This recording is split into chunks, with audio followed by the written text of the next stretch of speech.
The MCU really loves to completely change something that is so essential to a character. They really like to strip down the most important pieces of a character's origin or a character's personality, how the character looks, how the character feels, how the character acts. The MCU just have a deep passion on not really caring about the source material. They do not really care about the comics. Sure, yeah, they probably skim over the comics, then they not pick a cool character that they want to use. They pick a cool looking enough character that they want to adapt. Then once they now have to adapt these type of characters and they not actually have to do the homework in reading these characters' histories and origins, they just completely despise the character because they always want to change every single thing about a character. Now, this is probably the part where I'm going to give examples, but to be honest with you, I'm not gonna give any examples. I'm not gonna say any examples. I might put some examples on this video on the screen that you're watching this video, but I'm not really going to voice any examples because if I were to do that, this video will probably be an hour long because you already know that the MCU really likes to take away a lot of great things from a lot of characters, man. As you're looking at the screen right now, you're probably scratching your head because you are very confused as to how the MCU got away with these crimes for so long. And the crimes I'm talking about is the MCU completely mischaracterizing a character from the source material by changing a lot of important pieces that really shaped who this character was in the comics when this character debuted. And now when we're looking at the debut onto the live action screens, like the big screen and the small screens, we are looking at how the MCU is not really adapting all of these characters in the correct way. Now when we're looking at the MCU's recent installments and we're trying to see what they just recently released, we are looking at Ironheart because even though we are a couple of days right now at the time of me recording, we are actually probably 10 plus days away from the Fantastic Four First Steps movie. We are now having to witness and we are now having to drag our feet to the end of the Ironheart series, man. And so far this season, in my honest opinion, it did not really make me happy because it's just showing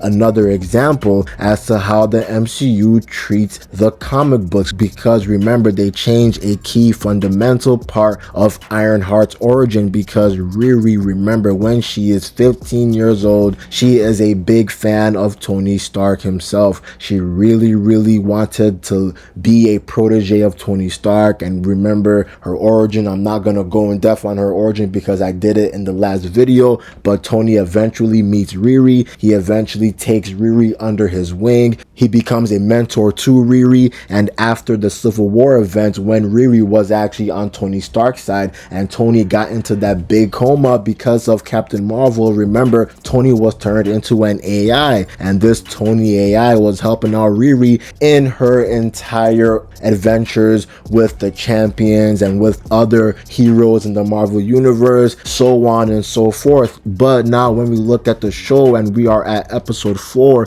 Riri is still a criminal. Riri is still with the Hood. She is in the Hood's gang, but right now she's very unsure about the Hood's gang because she caused the death of Parker Robbins' brother. But now that I'm speaking about Parker Robbins, this is where the video kind of ends for Riri's story a bit, because I'm going to talk about Parker Robbins and I'm going to talk about the main point of this video. And the main point of this video is discussing why Marvel is just completely changing a lot of things about their characters. Because when you look at Parker Robbins' origin, right, you look at his origin and you see where he came from, you see who he was influenced by. He was influenced by Electro. He came from New York, but in the show they changed all of that. And honestly, from the first 3 episodes, I thought that was going to be the only thing that they changed, but I was wrong. They really proved that I was wrong, because when we're looking at the last 3 episodes, episodes. We're witnessing episode 4, episode 5, and episode 6. And especially at episode 6, we see that Parker Robbins has been controlled by this hood. He has been controlled by the power of this hood, because Parker, when he was a lowly criminal in the show, him and his brother were doing heists together. They just wanted to get rich. They wanted to get powerful. And Parker, he was influenced by his dad as well. So when Parker was seeing how his dad was living, but his dad was kind of a deadbeat because his dad really did not share all of his earnings with his children.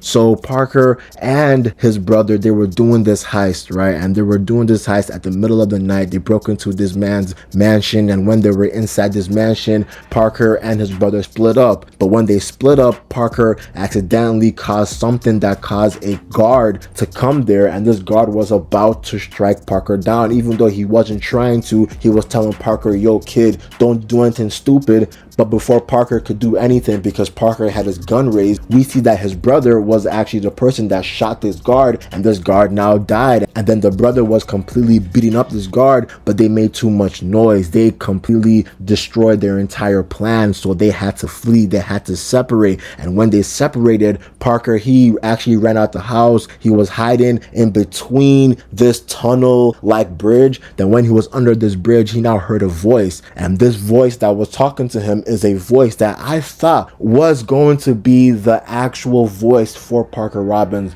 I thought that this voice was going to be the real man, the real deity that influenced Parker Robbins' origin in the 616 comics, because this voice was deep, but it was a soothing voice. So I thought that this form was his human form. But the thing about this situation is when Parker meets this human that's actually a demon in the human form, this human now teleports Parker to this place. Before he teleports Parker, he has to make sure that Parker is so down on his luck, and Parker is an actual desperate person, that he just desperately needs the money, he desperately needs the power, he desperately needs the recognition. So Parker is basically so gullible, and he is so easy to manipulate. So this person that has magical powers, that is basically a demon in a human form, he takes Parker to a restaurant, and he is talking to Parker. They are discussing about the terms of their deal, and this person that is doing this deal with Parker, he is good with his words. He is good at talking. He convinced Parker to accept this deal, and Parker wants to be a good criminal. He wants to be a rich criminal. He wants to be a powerful criminal. So Parker, he accepts this deal. He agrees to shake the hand of this person. But the thing is, up until this point, I was realizing, wait, these characteristics aren't really resembling who I'm thinking this person is supposed to be. I'm thinking this person is supposed to be an enemy to Doctor Strange. I'm thinking this person is supposed to be a villain to Doctor Strange. This powerful deity is supposed to be the main arch nemesis to Doctor Strange. And by now, you're probably scratching your head, yo, big bro, who the fuck are you talking about? Who is this main antagonist for Doctor Strange that you are thinking is the real influence for Parker Robbins' origin in the MCU show? Well, this person that I thought that this demon in the human form was supposed to be Dormammu, man. And when I realized that this is not Dormammu, I was about to crash out. I'm not even gonna lie to you. I was about to throw my chair out the window. I was about to drive my car into my garage and completely destroy my house, man, because I realized that, damn, the MCU did it again. They did another crime. The MCU's rap sheet has got to be so long, that the rap sheet is so long that it really encompasses the entire state of New York, because the crime that the MCU just recently committed was that they changed the main influence for Parker Robinson's hood, the cloak, the cape that he wears over his head, and that's how he teleports, that's how he goes invisible, and that's how he actually, when he's pushed to his limit, he can turn into not a demon form, but he can kind of get powers. And this person in the 616 comics is actually Dormammu, because when Parker Robbins, he actually goes on one of his first missions while he just got granted this hood, while he found this hood, and he now actually was using this hood for his nefarious and evil crimes. So when Parker Robin was alongside a lot of villains like Madame Mask, some members of the Wrecking Crew, and they were just, doing their crime. Parker Robbins, he shot one of the villains because one of the villains that was named Slug, Parker actually thought that Slug was a person that was in his way at the time. So they now burned the building to the ground, and after they burned the building to the ground, Parker now left Madame Mask and some members of the Wrecking Crew and the other villains, and he now went to his hideout. He went to his place and he was confronting himself in the mirror. He was screaming at the mirror. He was basically asking, who are you? What are you doing? Tell me your secrets. Tell me everything that you know. What are you trying to do to me? Who are you? You have to tell me. Then the mirror was becoming distorted, and then the person inside the mirror that was actually Parker's reflection now morphed himself into Dormammu, and Dormammu now revealed himself, and he told Parker to bow down before me because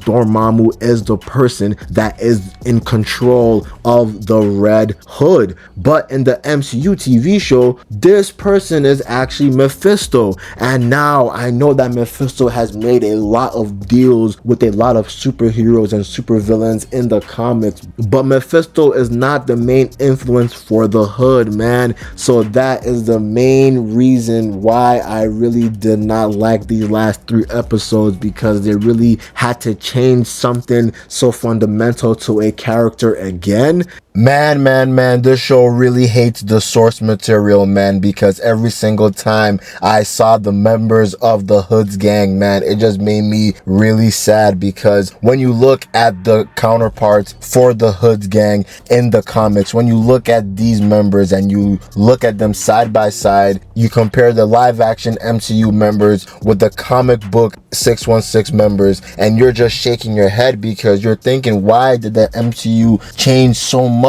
from these characters? Why did they really strip down every single thing about these characters? And now I know what you're about to say. Yo, these characters are minor, they are obscure, these characters don't really matter, so it doesn't matter if the studios change these characters completely. But in my honest opinion, it's a slap to the face of the comic book creators that actually created the source material, because they're witnessing their creation just get bastardized by the studios. And one of the main examples that I really hated about Ironheart is how they adapted a lot of these characters. I just spoke about the Hood briefly, but now I'm gonna speak about the Blood Brothers, because in the 616 comics, the Blood Brothers actually were in service for Thanos, man. They were actually the literal henchmen, the literal stooges for Thanos for a couple of years, until obviously their side-by-side teamwork with Thanos eventually ended. So then they eventually ended up on Earth, and then they now eventually got locked up in Rikers Island. But the Blood Brothers, the way that they look like in the comics, there are these 2 buff, scary looking, powerful men, and in my honest opinion, by them being these 2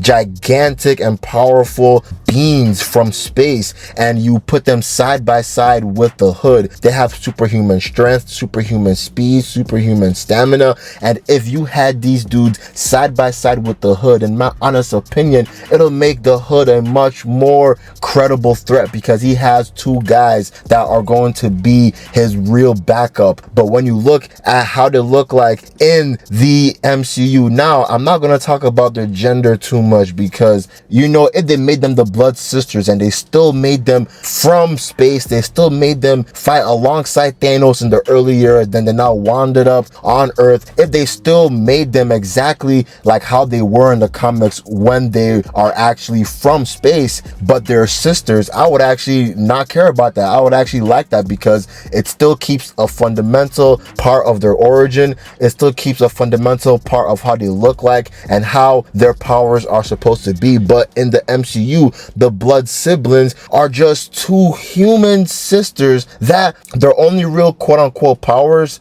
are literally non-powers, because they were just in fighting rings, and they got kicked out of sports clubs or whatever, and they got their ass beat by Riri Williams without the suit. So this is a complete bastardization of the Blood Brothers in the 616 comics. They should have completely made them still be from space and still be Thanos's former henchmen, and they should have still had their powers. That group will look so good and it will look so strong. And another person that they change is the Clown, because in the 616 comics, the Clown's name is Elliot Franklin, and he looks like a literal clown. He commits crimes as a literal clown. His look is completely different from the MCU, because in the MCU they turned him into a girl. And remember, I do not really care if they turn him into a girl if they still made this girl dress up in that clown costume, make this girl have that clown nose,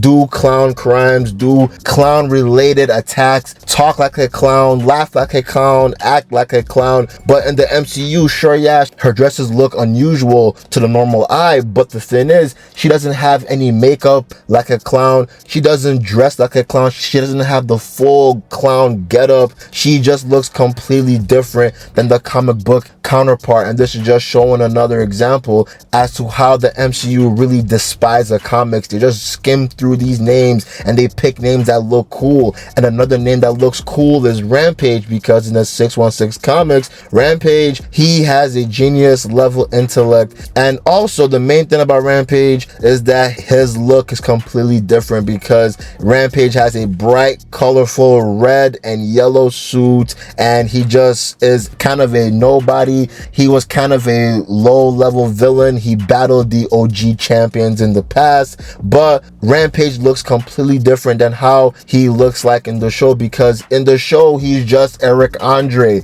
Eric Andre was literally doing Eric Andre things. The only things that they actually had in common was that Eric Andre was in the show before his death a smart genius. You know, he was obviously outshined by Riri Williams. But man, a lot of other examples in this show. I'm not even gonna get to Slug, because Slug looks completely different than the Slug in the 616 comics, man. But this show really despises the comics, man.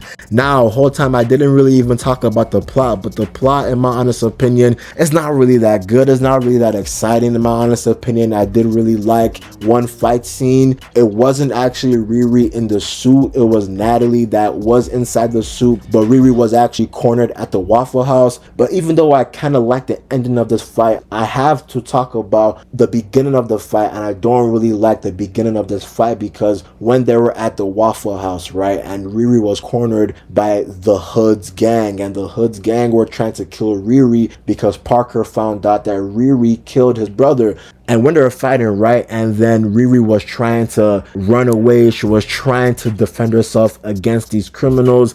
They almost had her, but then they didn't have her, but then they almost had her, but then they didn't have her. It was kind of this cat and mouse on a will they, won't they type of situation. But I was thinking to myself, when everybody fled, nobody called the police, because this fight was kind of long. This fight was like 30 to 40 minutes, and then no police officers were called. And then when Riri eventually got everything controlled and she now was actually running away, but then one of the criminals was chasing after Riri in this large truck, and then Riri was running away. This is the part where I started to like this entire scene, because honestly, this ending scene was pretty cool when we see that the suit came back to Riri, because the suit actually escaped from that same truck, because the suit was also stolen from Riri before this entire situation. But when the suit now came back onto Riri, and then Riri was in the air, the suit latched onto Riri, and she now smashed her fist onto the front of the truck, causing the truck to flip and crash.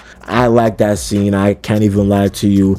And before I even end this video, I'll be completely honest with you, I forgot about a lot of things. So one thing that I forgot about is how the show ended, because when Riri eventually defeated defeated Zeke Stain, and Zeke, remember, still said that he was going to go after Riri after Riri faced the Hood. When Riri now left Zeke Stain because she cured him from being controlled by the Hood, she went to fight the Hood, and the Hood's fight with Riri was pretty boring in my honest opinion. And when the Hood was eventually defeated by Riri, because Riri, she was amped up by magical powers, because Riri's mom actually convinced her friend to help out Riri with her magical encounters and her magical situation. So after Riri got these powers, she now defeated the Hood, and then she now met Mephisto. Even though it should have been Dormammu, she should have not been meeting Mephisto. It should be Dormammu.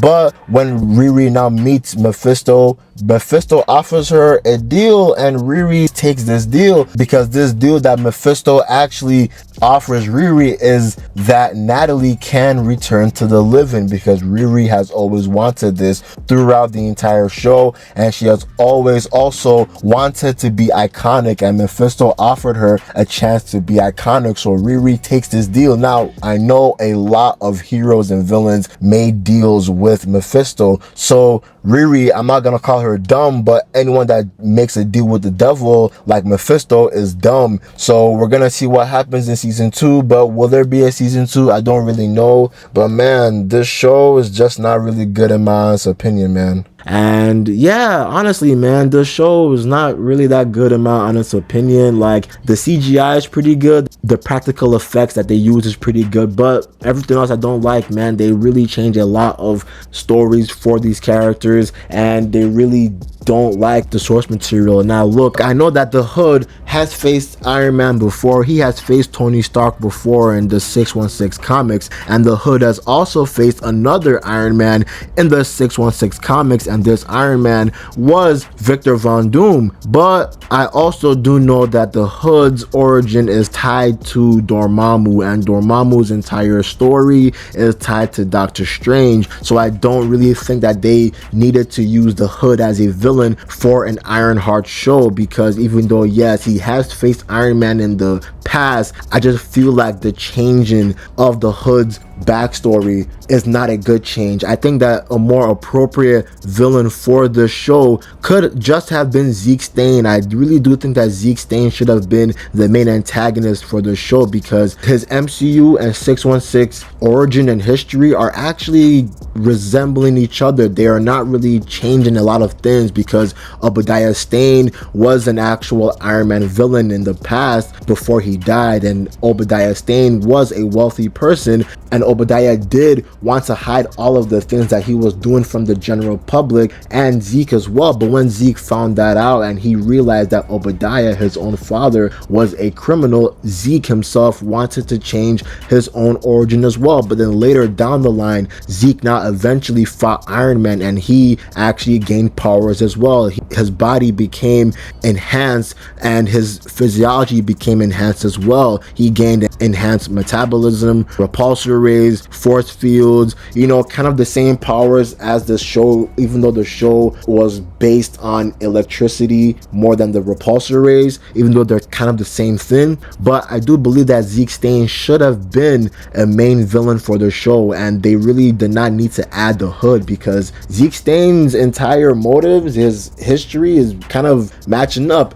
Just that a big difference from the show compared to the comics is that Zeke in the show, at the end, he's kind of getting a redemption arc, even though he tells Riri that their rivalry is not done, but he kind of gets a redemption arc, while in the comics he kind of is still a villain, not a hardcore villain, but he's still a villain. I think that Zeke Stain would have been a way better main antagonist than the Hood, man. But that's the end of the video, man. I really did not like Ironheart. I really thought that Ironheart season 1 was a waste of time, because they really did not need to change a lot of things from Ironheart's story, her origin, a lot of the supporting characters that should have been with Ironheart. I think that the show could have waited for Iron Man's return. If Iron Man were to return in the MCU, I think this show could have waited like 3-4 years, because it would make sense seeing Ironheart being so infatuated with Tony Stark, because she really wants to look up to Tony Stark, because, you know, Tony Stark's a GOAT, bro, you know. But yeah, that's the end of the video, man. I'm out. Peace.